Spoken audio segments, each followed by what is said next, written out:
tepatnya. Tepatnya waktu itu COVID bulan 3 semua di lockdown. Kita semuanya tahu lah, untuk nyari kerja susah, yang kerja juga dirumahkan, gitu kan. So pada suatu itu kita juga, saya tidak baik-baik saja karena memang 2019 saya mengalami insiden mengakibatkan kaki kanan saya patah. 4 tahun waktu kita dilihat oleh kementerian, sebenarnya Ubahut ini swasta semi BUMN. 11 tahun tuh bukan ini ya Mbak, sebentar ya, bukan waktu yang singkat ya. Iya. Memang dari awal saya bergabung dengan BNI itu saya kebetulan langsung masuk ke divisi internasional Mbak. Nah, BNI buat namanya BNI Expora Mbak. BNI Expora ini sebetulnya singkatan dari ekspor dan diaspora. Karena ekspor ini ya nggak hanya sebuah kepercayaan, kalau one prestasinya tercapai ya lu akan di blacklist. Kami nyari buyer itu nggak sulit. Yang sulit itu ngeyakinin buyer. Tidur aja bisa dapat buyer. Nggak usah kamu nyari, kamu tidur aja bisa dapat buyer. Cuma meyakinkan buyer itu yang sulit. Atau buyer itu trust sama kamu tuh sulit. Makanya kalau udah dapat trust, ya jangan disia-siakan.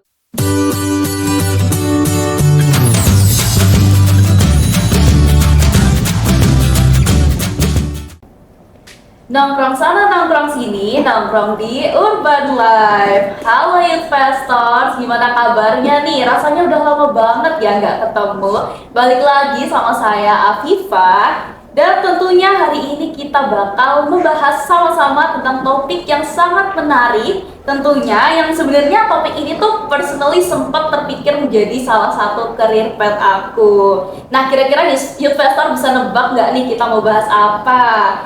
Ya, seperti yang bisa kalian lihat di judul, hari ini kita akan bersama-sama berdiskusi mengenai mudah melek ekspor bisnis global di ujung jari. Dan pastinya saya nggak sendiri, melainkan ditemani dengan gak cuma satu, tapi 2 narasumber yang luar biasa dan tentunya sudah expert di bidang ekspor. Beliau adalah Bapak Muhammad Nur Fahmi, yang merupakan Direktur dan CEO dari PT Ubahut Internasional, dan juga ada Ibu Paramita Rikasari sebagai BNI Expora Hub Solo Coordinator. Langsung saja kita sapa. Halo Pak Fahmi.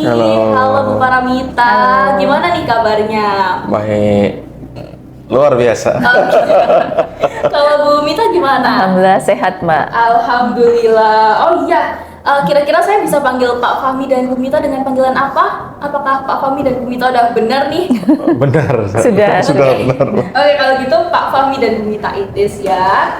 Oh iya, saya dengar-dengar Pak Fahmi ini merupakan alumni UNSUD juga ya. Betul. Dari FEB juga kalau nggak salah. Iya, betul. Aduh, bangga banget nih sebagai satu alma mater gitu ya. Terus kalau Bu Mita sendiri dengar-dengar dari luar kota berarti ya? Iya, dari Solo Mbak. Luar biasa sekali Pak Fahmi dan Bu Mita ini di tengah-tengah kesibukan tapi tetap menyempatkan waktu untuk menemani kita semua.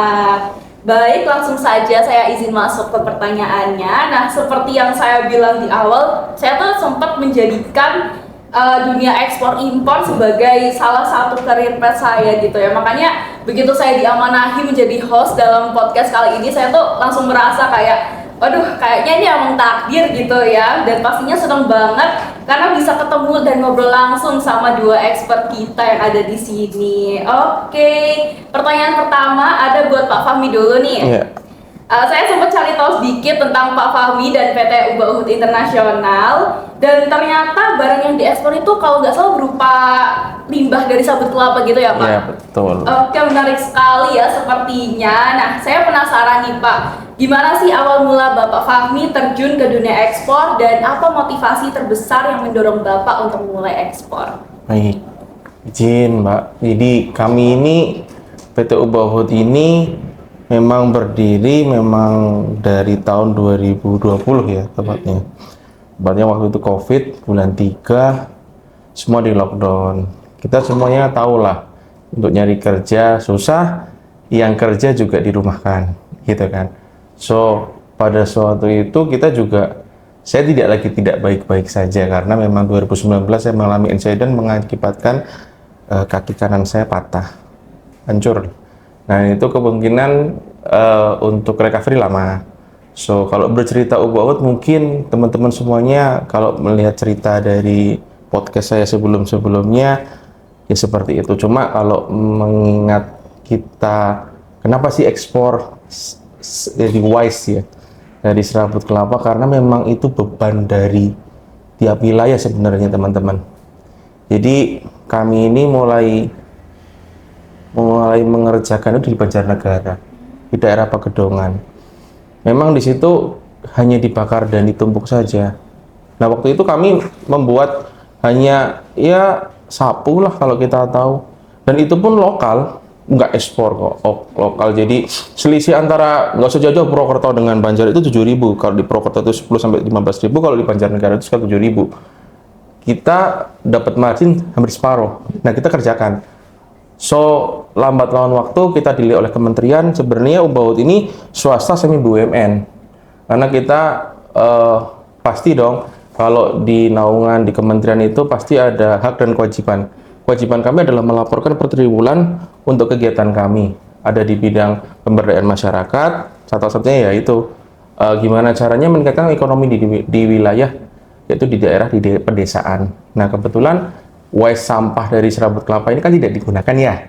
Nah tapi kita riset bisa ada nih nilai ekonomi yang bagus dari serabut kelapa. So kita kembangkan lagi melalui pasar internasional. Nah, kebetulan di internasional ini banyak nih yang membutuhkan. Nah, kita mulai belajar ekspor. Kebetulan ekspor itu gimana sih Mas Fahmi untuk belajar ekspor? Ya nggak mudah. Saya tuh 1-2 tahun kemudian di Jakarta di PPIJP. Kebetulan saya ekspor juga bukan uang sendiri, dibiayai oleh kementerian. Jadi saya nawan kementerian tuh kayak gitu ya. Jadi kayaknya nama Ubah sendiri dari legalitas usaha juga saya pemberian dari kementerian. Jadi kenapa saya bilang ini perusahaan suatu tapi semi BUMN, karena memang saya dituntut untuk kerja tiap bulan gimana caranya ningkatin ekonomi di desa, khususnya tentang pemberdayaan masyarakat di segi kemitraan ya kalau di serabut kelapa ya. Jadi ya kemungkinan 2000 sampai 2023 kami fight di lokal, mungkin 2003 sampai sekarang lah itu baru bisa go ekspor. Nggak selalu langsung go ekspor kok Kak, tenang aja. Semua itu pasti ada prosesnya. Jadi step by step, menurut saya sih gitu.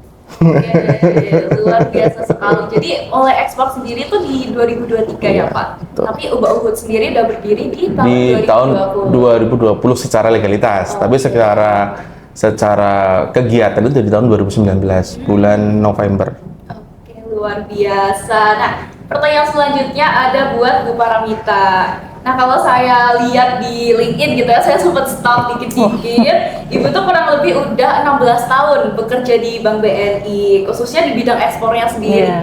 Nah, saya mau tanya nih, Bu, gimana sih peran perbankan dan khususnya BNI itu sendiri dalam mendorong dan memfasilitasi ekspor bagi pelaku usaha, termasuk UMKM dan pengusaha muda? Ya, terima kasih. 16 tahun tuh bukan ini ya Mbak, sebentar ya, bukan waktu yang singkat ya. Ya, memang dari awal saya bergabung dengan BNI itu saya kebetulan langsung masuk ke divisi internasional Mbak. Jadi di internasional, divisi internasional itu kita lebih fokus kepada cara pembayaran untuk para ekspor dan impor Mbak. Nah di situ kita ada yang namanya remittance atau kita kenal dengan TT, juga ada letter of credit LC. Nah kebetulan di tahun 2021 BNI itu kan ditunjuk oleh Kementerian BUMN untuk membantu para pelaku UMKM. Nah UMKM ini yang nanti mau belajar ekspor kita bisa bantu fasilitasi dengan apa? Nah BNI buat namanya BNI Ekspora Mbak. BNI Ekspora ini sebetulnya singkatan dari ekspor dan diaspora. Karena kan Bank BNI kan punya banyak kantor cabang di luar negeri Mbak. Nah itu yang kemudian kita saling manfaatkan untuk memberikan kemudahan bagi pelaku usaha di Indonesia untuk bisa go ekspor gitu. Oke, luar biasa sekali. Berarti kalau boleh tahu BNI Ekspora ini sudah berdiri sejak tahun berapa berarti Bu? Ya, kita sebetulnya sudah running dari bulan Juli tahun 2021, tapi peresmiannya di bulan November 2021 pada saat event TEI, Trade Expo Indonesia oleh Pak Jokowi. Oke, Oke, baik. Nah, mungkin pertanyaan selanjutnya kita kembali lagi ke Pak Fahmi. Menurut Bapak, apa sih tantangan terbesar yang akan kita hadapi saat pertama kali mencoba menembus pasar internasional? Dan bagaimana juga cara mengatasi tantangan-tantangan tersebut? Baik. Jadi kalau kita bilang tantangan, ada tantangan dari internal ya, Mbak, ada tantangan dari eksternal. Kalau di internal sendiri memang ekspor itu ya nggak melulu banyak barang kan. Satu, dua juga bisa diekspor. Namun biasanya identiknya ekspor kan dalam kuantiti jumlah banyak. Sering terjadi, jadi kalau kita mungkin mengerjakan dalam jumlah tidak terlalu banyak, mungkin kualitasnya mungkin bisa terjaga ya. Tapi kalau dikerjakan dengan jumlah terlalu banyak, jadi kualitasnya mungkin menurun. Jadi dari segi QC-nya yang saya alami sendiri, apalagi sumber daya masyarakat kan, ini termasuk yang ngerjain bukan tangan satu kan, tangan banyak. Mengenai kualitas ini kita benar-benar harus selektif dan QC-nya benar-benar harus rigid. Karena ekspor ini ya nggak hanya sebuah kepercayaan, kalau one prestasinya tercapai ya lu akan di blacklist. Itu internal. Eksternalnya gimana? Eksternalnya ya kalau di kami nyari buyer itu nggak sulit. Yang sulit itu ngeyakinin buyer. Nggak sulit. Di metode saya mungkin teman-teman UNSUD udah tahu, kemudian saya itu ada CSR di UNSUD. Nah, kebetulan saya kolaborasi dengan Lab Ekspor. Saya dipercaya untuk megang Lab Ekspor, kolaborasi dengan Lab Ekspor. Saya itu kalau sama teman-teman UNSUD, gen UNSUD lah, saya bilang, kamu tidur aja bisa dapat buyer. Nggak usah kamu nyari, kamu tidur aja bisa dapat buyer. Cuma meyakinkan buyer itu yang sulit. Atau buyer itu trust sama kamu tuh sulit. Makanya kalau udah dapat trust, ya jangan disia-siakan. Tantangannya sih situ, tapi solusinya pasti ada kok teman-teman. Jadi solusinya kalau dari internal ya kita itu harus nyediain QC yang nggak 1-2 untuk menyeleksi kualitas barang. Tapi kalau yang dari eksternal kayak meyakinkan buyer, kita bisa kerjasama tuh dengan kementerian, dengan ITPC atau ADAK di luar negeri. Bahasanya kita adalah naungan dari kementerian, itu bisa. Karena saya yakin kok semua teman-teman di sini yang ekspor pasti punya NIB, punya sertifikasi, dan kebetulan semua itu ya Kemendak fasilitasi itu, gitu kan. Menurut saya itu sih, Kak. Oke, jadi memang dari Indonesia sendiri sudah sangat mendukung gitu ya untuk ekspor di Indonesia. Dan mungkin bisa dari QC-nya lebih diperketat lagi. Dan ternyata tidak disangka-sangka nih, saya kira kalau ekspor itu mencari bayarnya yang susah. Ternyata meyakinkannya ya Pak. Oke, lalu untuk pertanyaan selanjutnya kita kembali lagi ke Bu Mita. Bu Mita, apa aja sih produk atau layanan dari BNI yang dapat dimanfaatkan oleh eksportir pemula, terutama mahasiswa atau mungkin wirausaha muda yang baru ingin mulai ekspor? Oke. Jadi BN ini kan segala macam tuh ada Mbak kaitannya untuk kepentingan customer kami. Jadi kami kan customer centric nih. Jadi yang dibutuhkan apa? Kalau pengusaha atau mungkin teman-teman mahasiswa nih ya yang baru mau belajar, tahap pertama tetap harus punya rekening sendiri ya, punya rekening sendiri. Nah ini sekarang kan sudah ada kemudahan ya Pak, dibuat PT perorangan, betul kan? Betul. Ya.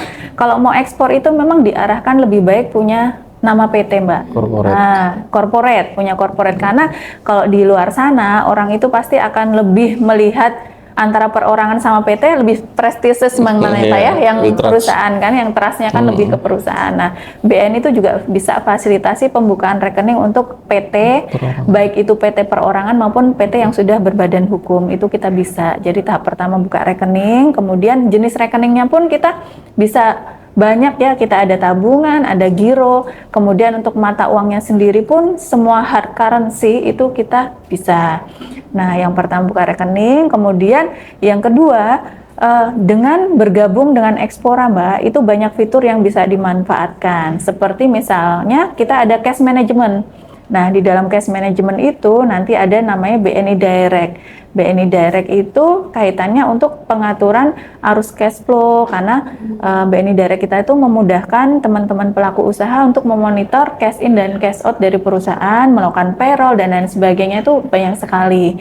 Kemudian apakah nanti penerimaan pembayaran mau menggunakan apa nih? Mau menggunakan TT atau menggunakan LC, itu semua kita fasilitasi dengan namanya trade ya Mbak. Ya, nah di trade itu bisa kita financing juga, jadi namanya trade financing. Kalau seperti itu misalnya butuh pembiayaan di mana nih? Butuh pembiayaan ketika mau produksi atau butuh pembiayaan ketika sudah terima skema jaminan pembayaran. Nah, itu kita bisa. Jadi mulai dari pre-shipment sama post-shipment-nya kita bisa lakukan pembiayaan gitu, Mbak.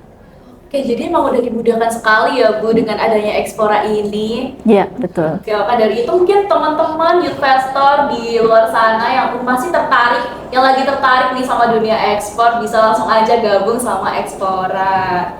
Oke, lanjut kita balik lagi ke Pak Fahmi. Nah Pak, dari produk Bapak yang diekspor tadi kan ada limbah sabut kelapa ya. Bagaimana sih cara Bapak menentukan bahwa produk tersebut itu memiliki potensi di pasar luar negeri? Oke, jadi pasti dong Kak, untuk kita riset pasar itu pasti ada. Makanya kita beberapa ada tool untuk riset pasar kayak marketplace luar negeri yang kita tahu Amazon, Alibaba dan lainnya, itu termasuk itu sebagai acuan kita untuk apa sih kebutuhan yang ada di luar negeri yang dibutuhkan di Indonesia ini ada. Sebenarnya kalau kita lihat untuk kebutuhan luar negeri banyak kok Kak, yang di Indonesia tidak maksudnya sebenarnya tidak digunakan pun mereka gunakan kok. Kalau serabut kelapa itu kan mengalami pengolahan ya, proses industri.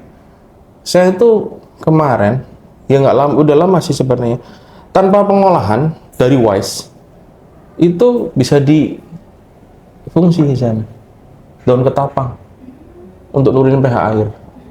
Itu yang dicari memang daun ketapang kering yang jatuh di tanah, tidak sobek, tidak termakan hama, dibersihin.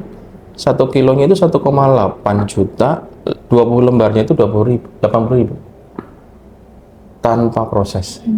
Cuma dibersihkan doang, masuk di negara internasional wilayah, muncul sertifikat psikosentri, ya udah itu bisa diekspor dan di Swiss sama di Jepang untuk nurunin pH air tanpa proses. Jadi memang pinter-pinter dari kita sendiri untuk mencari pasar dan mencari buyer juga ya Pak. Iya. Oke, baik. Lalu lanjut lagi ke Bu Paramita. Ibu, apa sih tantangan utama yang biasanya dihadapi sama eksportir pemula dan bagaimana BNI khususnya Expora sendiri membantu hal tersebut? Oke, dari sekian lama Mbak yang banyak terjadi itu kalau untuk pemula ya, yang pertama itu mereka adalah modal dan legalitas Mbak. Ya, tapi legalitas sekarang kan sudah banyak dimudahkan ya. Sekarang mau daftar perusahaannya aja lewat online kan bisa Mbak. Nah, kemudian kalau dari sisi pembiayaan pun juga sekarang sudah diberikan kemudahan dari pemerintah. Jadi kalau kita Mbak di BNI itu kan sangat support dengan semua program-program dari pemerintah. Kebutuhannya berapa? Jadi sampai dengan 500 juta kita ada namanya KUR, kredit usaha rakyat. Kemudian di atas itu nanti sampai dengan 1M kita ada namanya BNI Wirausaha. Nah, di atasnya lagi kita ada lagi Mbak. Nah, khusus untuk teman-teman yang memang mau ekspor, nah kita siapkan skema khusus namanya Fast Track Mbak. Itu sangat spesial kita kasih untuk teman-teman yang memang bergerak di bidang ekspor. Jadi emang BNI ini udah memikirkan dari A sampai Z-nya gitu yang mau dihadapi sama eksportir pemula itu kayak gimana. Oke, baik, lanjut lagi ke Pak Fahmi. Pak, apa sih saran Bapak bagi anak muda Indonesia yang ingin menjadi eksportir tapi masih bingung harus mulai dari mana? Iya, baik Kak. Jadi kalau anak muda harus mulai dari mana? Ya mulai dari sekarang gitu aja sebenarnya sih. Jadi kayak ngomongnya gini aja. Entrepreneurship itu nggak ada kata telat sih Kak. Telat itu nggak mau ngerjakan, itu aja udah. Jadi kalau kisi-kisinya untuk anak muda tadi dijelaskan sudah panjang kali lebar, dimudahkan dari legalitasnya, terus dari permodalannya, kita juga bisa akses materi lewat internet, riset pasar juga lewat internet, terus sudah ada ChatGPT ya Pak? Iya, sudah ada ChatGPT, AI dan segala macam. Bingung modal, sudah ada yang modalin, kalau bilang nggak ada produk pasti ada produk kok Kak. Jadi sebenarnya niat aja sih, niat dan niat aja kan nggak cukup kan, harus dilakukan. Ya, jadi apalagi teman-teman unsur di unsur ini kan ada fasilitas entrepreneurship ya, kebetulan di sini ada lab ekspor juga, dan teman-teman juga sebagai generasi unsur juga ada nih konversi skripsi Bu, sekarang ada dari nggak usah skripsi itu konversi wirausahanya aja udah bisa lulus sekarang kalau di unsur 1,5 kali UMR Banyumas, intinya seperti itu. Nah, tapi untuk generasi muda yang lain ya nggak usah minder, semua pertanyaan ataupun kendala pasti ada solusinya kok. Yang penting berani memulai. Itu aja. Betul. Karena setiap entrepreneurship mengalami tantangannya masing-masing dong. Nah, seperti itu juga sih. Oke, jadi emang kalaupun takut, zaman sekarang tuh apa yang mau ditakutkan gitu ya? Karena semuanya udah dipermudah gitu ya. Iya, curhat sama Iya aja dijawab kok. Baik, selanjutnya balik lagi ke Bu Paramita. Nah, apakah BNI Ekspora ini sendiri memiliki program inkubasi, pelatihan, maupun pendampingan khusus bagi mahasiswa atau generasi muda yang ingin terjun ke dunia ekspor? Iya. Ya Mbak, jadi di Ekspora itu kita sebetulnya ada 3 segmen Mbak yang kita bantu ya. Yang pertama indirect eksportir Mbak. Indirect eksportir di sini artinya gini, kalau misalnya nih dari teman-teman pelaku usaha itu dia nggak ekspor langsung, tapi dia nge-supply gitu ya, supply ke si eksportirnya, itu juga bisa kita bantu. Kemudian yang kedua kaitannya dengan UMKM yang baru mau belajar ekspor tapi punya niat nantinya akan ekspor, itu juga masuk ke segmen yang kita bahas. Dan yang ketiga adalah tentunya eksportir yang sudah mapan, eksportir itu sendiri. Dan saat ini BNI Ekspora itu sudah banyak bekerja sama Mbak dengan dinas-dinas terkait, baik itu dari Kementerian Pusat ya, contohnya misalnya Kementerian Perdagangan, Perindustrian, atau bahkan Kementerian Luar Negeri gitu ya. Serta kita juga dengan Bea Cukai, bahkan asosiasi dan komunitas-komunitas yang ada di sini Mbak, di lokal di Indonesia ini. Kalau di luar negeri kita ada juga kerjasama dengan asosiasi-asosiasi di luar negeri. Contohnya misalnya kalau di Korea itu kita ada namanya KOIMA ya Mbak ya, Korean Importer Association Mbak. Nah itu di situ kita saling kerjasama. Misalnya contohnya pada saat suatu event ya Mbak ya, kita khusus mengundang buyer-buyer tersebut untuk bisa datang ke Indonesia. Atau kami yang biasanya ketika ada event di luar negeri rutin mengikuti di sana, nanti kita bantu kirimkan produk-produk dari nasabah binaan BNI untuk bisa ikut serta dalam expo tersebut. Nah itu kan salah satu fasilitasnya. Tapi kalau memang mau belajar, nah tadi kita kan sudah kerjasama dengan banyak instansi ya Mbak. Di situ kita akan kolaborasi mengadakan pelatihan, biasanya seperti itu. Oke, jadi memang balik lagi kayak yang tadi Pak Fahmi bilang juga, yang penting itu berani memulai gitu ya, karena memang sudah sangat didukung gitu dari segi pemerintah Indonesia maupun dari Ekspora sendiri. Oke, investor, sayangnya pertanyaan untuk Bu Mita tadi menutup perjumpaan kita pada hari ini. Ternyata waktu memang berjalan cepat sekali ya.